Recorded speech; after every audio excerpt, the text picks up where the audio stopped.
అందరికీ నమస్కారం. నేను మీ రవీందర్ బొడ్డుపల్లి. మీరు చూస్తున్నారు రవీందర్ పాడి పంటలు. ఘనజీవామృతం ఎలా తయారు చేయాలో ఇవాళ చెప్తాను మీకు. ఘనజీవామృతం అంటే పశువుల పేడ, ఆవుల పేడ తీసుకోవాలి.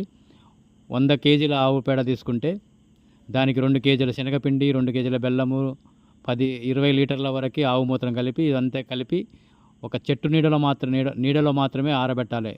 చెట్టు నీడైనా సరే, షెడ్ అయినా సరే, ఎండకు తగలకుండా ఆరబెట్టి ఇదంతా ఆరిన తర్వాత తయారైనదే ఘనజీవామృతం అంటారు. ఇక్కడ మేము ఈరోజు మా దగ్గర తయారైన ఘనజీవామృతాన్ని 8 క్వింటాల వరకు రెడీ అయిందండి. దాన్ని మేము ఈరోజు అమ్మేశాము. 8 క్వింటాల వరకు అమ్మేశాము ఈరోజు. మీకు ఎవరికైనా కావాల్సిన వారు ఉంటే స్క్రీన్ మీద కనపడుతున్న నెంబర్స్కి కాంటాక్ట్ చేయండి.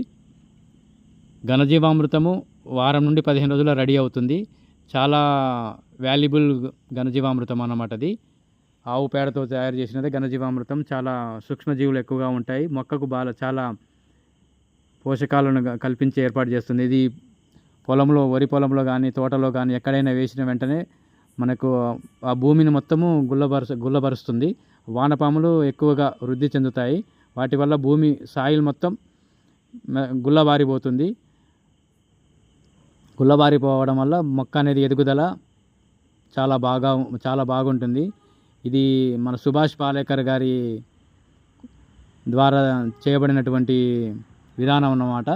ఘనజీవామృతం అంటే ఇది ఆవు పేడ, ఆవు మూత్రం, శనగపిండి, బెల్లం, ఇంతేనండి. కొద్దిగా మట్టి, ఇంతేనండి.